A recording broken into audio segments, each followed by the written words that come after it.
Hello everyone, Professor Berninger here with Simon the cat. And I don't know if I ever told you this, Simon, but if I had my way, you would be named the Great Gatsby. That's true. One of my former students suggested on Facebook that I name him the Great Gatsby. Apparently he doesn't think much of that. But I could say, Gatsby, Gatsby. Well, anyway, my wife wasn't too interested in having a cat named the Great Gatsby, so we consulted with my sister and she said, he seems like a Simon, so Simon it is. So maybe someday we'll have a cat named the Great Gatsby. All right, so I do want to get around to your questions here right away. They were fantastic. A lot of you are very interested in the green light, which is very important. And maybe I'll just start with that. So Gatsby's green light. Actually, let me rephrase, Daisy's green light. So our first vision of Gatsby is actually of him reaching out like the obsessed person, maybe a little stalkerish that he is, across the bay to Daisy's green light. And some of you thought green means envy, greens mean go, green means envy. Money. I mean, I think all of those things are probably true.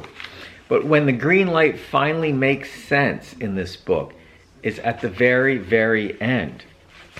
When he talks about, Fitzgerald talks about, last page, I became aware of the old island, Long Island. That's where this story is set.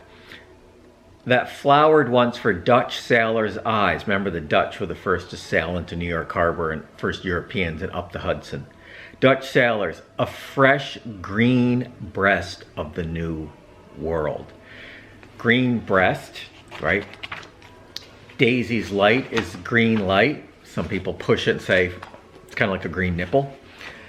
Now, if fresh green breast of the new world, Daisy's green light is the American dream, Daisy is the American dream to Gatsby, what happens to Myrtle when she's hit by the car? Anyone? Physically, what happens to Myrtle? Simon lost interest. Her breast is torn off, right? Her breast is torn off. So this is a great sort of triangle of symbols in this story. The green light represents, the green light is tied to the end of the book, the fresh green breast of the new world. The American dream, the original European American dreamers for New York City, the Dutch that sail in, right, in 1609. Henry Hudson sails up the river that's now named for him. That is between Columbia and Greene counties. So take that and then tie it with Myrtle's breast getting torn off. We have the theme of the book. One of the themes, which is the American dream is dead, and the American dream has always been a myth, right? The American dream has always been a myth.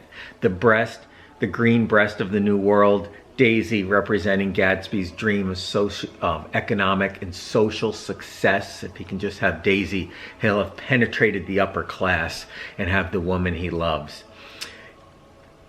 Not gonna happen, not gonna happen. So this book is a very cynical book. We have two dreamers in the book, Myrtle Wilson and Jay Gatsby.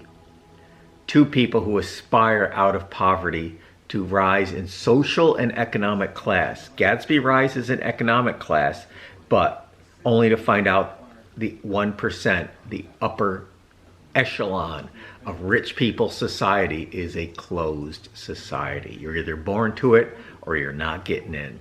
He winds up dead. Myrtle tries to rise up in social and economic class by having an affair with Tom. She thinks he's going to take her away from there. She winds up dead also, both at the hands of rich people.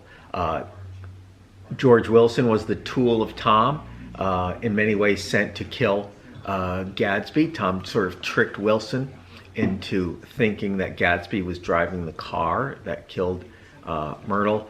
And of course, Daisy, very wealthy woman, drove over Myrtle. So anyway, there you have the quick, actually the long answer to the green light. We're going to start in with the questions here. Courtney Compared to the Buchanans, why do you think Gatsby's kind of wealth leaves him vulnerable? Well, because he's not born into it. Gatsby was born poor. Gatsby aspires to social and economic success. Guess what? You can only get there through crime. Fitzgerald's message here is that you cannot climb the social and economic ladder in America. You do the American dream of rising up through hard work and savvy will take you places. No, no, no, no, no. So his wealth leaves him vulnerable because it is new wealth. It is new wealth. Not even because he got it because of crime. It is new money, and that is not enough, right? In America, it shouldn't matter. In America, all people are created equal. Declaration of Independence, all men are created equal. This book is saying, negative. Not everyone is created equal. It's on the first page, right? Nick's father tells him to remember not everyone was born with the advantages that you've had. It's the second page of the book. Second paragraph of the book. So, Courtney, excellent question, because the book is very much about this. Gatsby's wealth leaves him vulnerable because, in fact, it is new money, and that is not buying him a place at the table of the rich. That is not buying him a place at the table of the rich like he thought it would. Good question, Courtney. By the way, I want you all to reject the idea that getting rich is somehow the American dream. It shouldn't be. Number one, if that's what you think it is, we are also unlikely to succeed at that. That will just feel like failures. And number two, look at the rich people in this book. Okay, so Fitzgerald says, do you really want to be hanging out with Tom and Daisy and Jordan? No, they're not good people, right? And at the end of the book, Nick, who has come from the Midwest to the East, like every character in this book, Nick is like, I'm out of here, right? I don't want to get rich if this is who the rich are. So thank you, Courtney, for getting us started. Kaylee Crane, are the West and East Egg real places on Long Island? As a matter of fact, they are. In fact, my version of the Great Gatsby, which might be just a little different from yours, has a map in the back of East and West Egg. And they are really the two sides of Oyster Bay, Great Neck and Little Neck. So it is a Manhasset Neck is East Egg, Great Neck is West Egg, and they're on both sides, I'm sorry, I misspoke, of Manhasset Bay. And F. Scott Fitzgerald spent time on this part of Long Island with a bunch of rich people, and that's why he set it there. And until recently, you could visit several of the houses that inspired the places and houses in the Great Gatsby, but a lot of them have been torn down to build fancier new houses to sell for more money. Kaylee Crane, where does the name The Great Gatsby come from? Excellent question. So, of course, the author made it up. It's not one of his best titles, but it is a good one. There is a duality. There are two ways to see Gatsby. Number one, he's great, right? He believes in love. He believes in the green light. Gatsby is an American dreamer, and we have to love him for that. He is great. On the other hand, step right up, pay your nickel to see the Great Gatsby. He sounds like a sideshow huckster. He sounds like a freak show, right? The Great Gatsby, a magician, an illusionist. And that's really what he is, right? He has a made-up name. He's all posture. He's all pretty shirts, fancy car, big house to get Daisy. He does everything to get Daisy. He's created this illusion of Jay Gatsby, and he has a whole fake autobiography. So Gatsby is great. He's marvelous. He believes in love. He believes in the green light. He's a dreamer. Fitzgerald wants us to think well of him. Nick loved him. He's also a great magician, an illusionist, something you'd pay a nickel to see the show. So the title captures the duality of Gatsby perfectly. Another good question from Kaylee Crane. Why was Gatsby so fond of parties? He actually isn't. Gatsby hates his own parties. Gatsby does not dance at his parties. He does not drink. He does not mingle. Gatsby has parties for one reason, hoping thinking, praying Daisy will come walking in and he'll say, "Oh, hello, do you live around here?" Even though he bought the house because she lives across the bay. Gatsby has all his shirts, his car, his house for Daisy. Gatsby became a criminal to make money because he thinks that will deliver him to Daisy. But he is not fond of his parties. He has them for one reason, hoping Daisy will get swept in with all the other uninvited guests, and he'll say, "Hello, Daisy. It's been a while."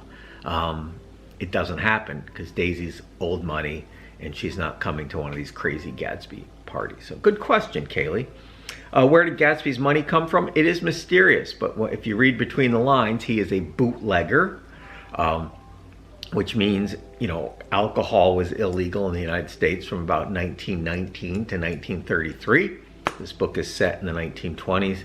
And of course, just like there was a lot of money to be made before marijuana became legal, selling marijuana illegally in the in New York State and other places, there's a lot of money to be made selling things illegally that people want. Things that are illegal and that people want, you can always make money selling them. So he's a bootlegger, and that leads to other organized crime as well. Remember, one effective prohibition was a very sophisticated criminal system to distribute alcohol and do things illegally. So that's where his money came from, not from hard work. And I think that's one of Fitzgerald's point. You can be smart and hardworking, and the only way to get money is to do it illegally. Aisha, why did Gatsby keep his dad being alive a secret? Ooh, that's a good question. Gatsby has a whole fake backstory, right? He tells Nick that he came from a wealthy family, but they're all dead now. So Gatsby has an elaborate fake story as he tries to break into society and then eventually connect with Daisy, who, by the way, knows he's poor.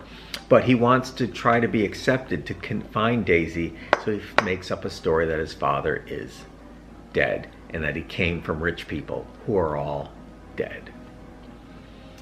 How come Tom and Daisy never felt any remorse for blaming Gatsby for Myrtle's death? Well, we don't know that they didn't, but we can pretty much know that they did not feel remorse for it because they're jerks.